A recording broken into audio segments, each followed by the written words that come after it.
हमारे चैनल पर। मैं हूं आपके साथ शिप्रा सैनी।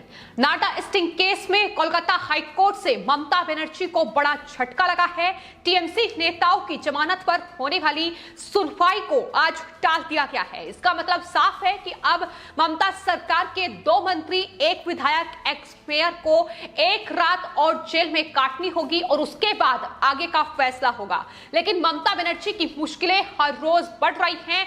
एक तरफ ममता बनर्जी के विधायक, मंत्री जेल की हवा घूसखोरी के आरोप में काट रहे हैं और दूसरी तरफ ममता बनर्जी की मुश्किलें भी बढ़ रही हैं। जिस तरीके से सीबीआई ने उनके खिलाफ याचिका दायर कर दी है, लेकिन अब नाटा स्टिंग केस में कोलकाता हाईकोर्ट में चल रही सुनवाई को बुधवार को ममता बनर्जी को कड़ी फटकार लगाई गई और इसी के साथ और टीएमसी नेताओं को जमानत भी नहीं मिल पाई।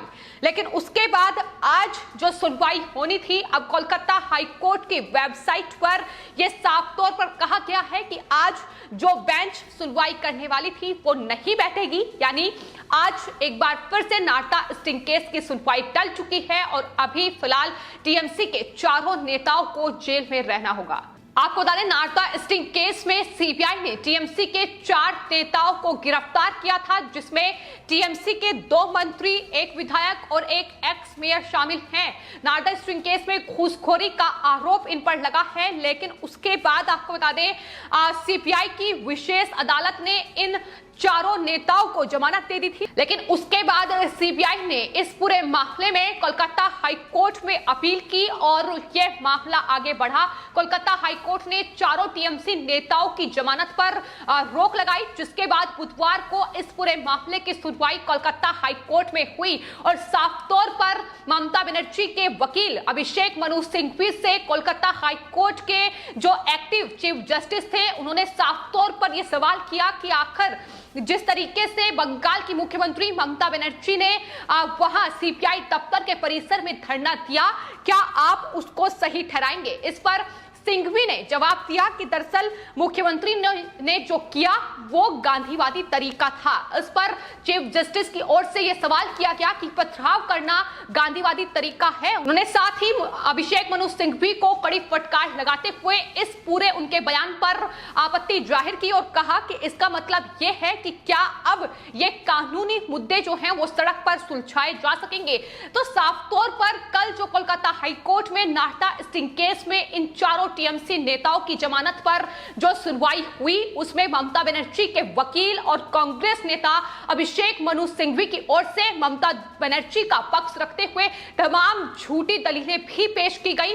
गुमराह भी कोर्ट को करने की कोशिश जाहिर तौर पर उनकी तरफ से की गई, जब कोर्ट की तरफ से यह सवाल किया गया कि आखिर ममता बनर्जी वहां धरना प्रदर्शन के लिए क्यों पहुंची थी। इस पर उन्होंने कहा कि दरअसल एक एमएलए के तौर पर वो वहां गई थी, लेकिन आपको बता दें ममता बनर्जी एमएलए है ही नहीं, तो आखिर इस तरीके से झूठ कोर्ट में उनके वकील की तरफ से क्यों बोला गया। इसके अलावा भी कई ऐसी दलीलें थी जिसको लेकर अभिषेक मनु सिंघवी घिरते नजर आए और कोर्ट की तरफ से साफ तौर पर ममता बनर्जी को कड़ी फटकार लगाई गई कि आखिर इस तरीके से क्या पथराव और आगजनी करके सीबीआई दफ्तर और केंद्रीय सुरक्षा बलों पर यह गांधीवादी तरीका है विरोध प्रदर्शन करने का।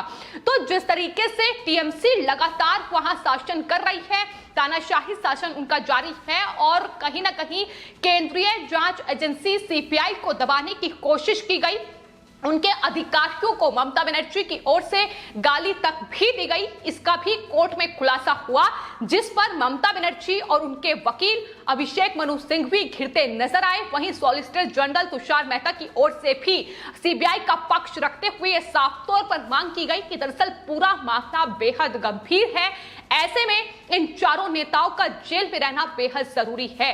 तो कोलकाता हाईकोर्ट में आज इस पूरे मामले पर आगे की सुनवाई होनी थी इन 4 नेताओं को लेकर, लेकिन आज सुनवाई को टाल दिया गया है। कोलकाता हाईकोर्ट की वेबसाइट पर यह जानकारी दी गई है कि बेंच आज नहीं बैठेगी, यानी टीएमसी की मुश्किलें लगातार बढ़ रही हैं। आज एक बार फिर टीएमसी के नेताओं को जेल में ही रहना पड़ेगा। लेकिन ममता बनर्जी के खिलाफ भी कोलकाता हाईकोर्ट में सीबीआई ने याचिका दायर की है। इसके अलावा आपको बता दें सांसद कल्याण बनर्जी और साथ ही कानून मंत्री मलय खट्टक के खिलाफ भी याचिका दायर की गई है।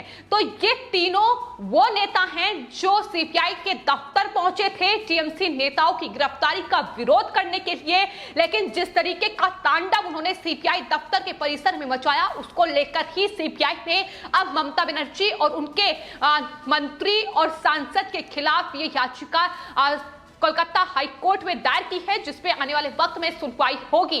तो मुश्किलें चारों तरफ से अब ममता बनर्जी की बढ़ रही हैं और जिस तरीके से नारदा स्टिंग केस अब मुसीबत का सबब बन चुका है। जाहिर तौर पर नारदा स्टिंग केस 2016 में सामने आया, जब एक टेप सामने आई जिसमें टीएमसी के कई नेता घूस लेते हुए साफ तौर पर दिखाई पड़े और उसके बाद पश्चिम बंगाल में चुनाव नतीजे आने के बाद राज्यपाल से सीपीआई ने इस पूरे मामले में केस दर्ज करने की अनुमति ली और चार्जशीट दायर की गई। और उसके बाद अब ये पूरा राजनीतिक बवाल जो है वो पश्चिम बंगाल में देखने को मिल रहा है। जिस तरीके से ममता बनर्जी अपने इन तमाम नेताओं को बचाने के लिए हर एक पैतरा अपनाने की कोशिश कर रही हैं। इन नेताओं के बचाव में वो सीपीआई दफ्तर में पहुंच गई, न सिर्फ अकेले पहुंची बल्कि हजारों टीएमसी कार्यकर्ताओं के साथ वो वहां पहुंची थी। और उन तमाम टीएमसी के गुंडों ने जिस तरीके से वहां आगजनी और पथराव किया वो साफ तौर पर यह बताता है कि जो कानून के रखवाले हैं, जो पश्चिम बंगाल में जिनकी जिम्मेदारी है कानून व्यवस्था बनाए रखने की, फिर चाहे वो कानून मंत्री हो या कोलकाता की पुलिस हो, वो पूरे वाक्य पर मुखदर्शक बनकर खड़ी रही, तमाशा वहां देखती रही और इस तरीके से टीएमसी के गुंडे आगजनी और पथराव करते रहे। इसको लेकर भी कोलकाता हाई कोर्ट ने साफ तौर पर टिप्पणी पहले भी कर चुकी है। ममता बनर्जी को कड़ी फटकार भी लगाई गई थी कि क्या इस तरीके से अगर कानून की धज्जियां उड़ाई जाएंगी तो आखिर लोग किस तरीके से कानून व्यवस्था में विश्वास कर पाएंगे। टिप्पणी कोलकाता हाई कोर्ट की तरफ से हाल ही में की गई, लेकिन कल जो सुनवाई नारदा स्टिंग केस में चारों नेताओं की जमानत पर की गई, जिसमें बंगाल सरकार के जो मंत्री हैं फिराद हकीम, सुब्रत मुखर्जी और विधायक जो है मदन मित्रा, इसके अलावा एक एक्स मेयर है सोवन चटर्जी, उन पर ये जो सुनवाई है उनकी जमानत को लेकर ये सुनवाई जारी है। लेकिन फिलहाल जिस तरीके से मामला आगे बढ़ रहा है, जिस तरीके से दलीलें लगातार ममता बनर्जी के वकील की ओर से दी जा रही हैं, वो साफ तौर पर बता रही हैं कि किस तरीके से झूठ का सहारा आगे बढ़ने के लिए लिया जा रहा है। तमाम झूठ कल कोलकाता हाई कोर्ट में इस सुनवाई में बोले गए, तमाम दलीलें झूठी दलीलें रखी गई। लेकिन वही सॉलिसिटर जनरल ने भी सीपीआई की ओर से अपना पक्ष रखते हुए यह कहा कि क्या एक स्वतंत्र जांच एजेंसी को इस तरीके से डराया और धमकाया जाएगा अगर वो जांच करेगी तो तमाम सवाल ममता बनर्जी और उनके नेताओं पर खड़े हो रहे हैं कि आखिर सीपीआई जब अपनी जांच इस पूरे मामले में कर रही है तो आखिर इस तरीके से ये तांडव सीबीआई दफ्तर में मचाने की क्या जरूरत थी और आखिर क्यों इस तरीके से आगजनी और पथराव करके सीबीआई के काम में बाधा डालने की कोशिश ममता बनर्जी और उनके मंत्रियों के द्वारा की गई। इसका जवाब ममता बनर्जी दे। और जाहिर तौर पर ममता बनर्जी 6 घंटे तक सीबीआई के दफ्तर में मौजूद रही। अधिकारियों को डराने धमकाने की पुरजोर कोशिश की गई।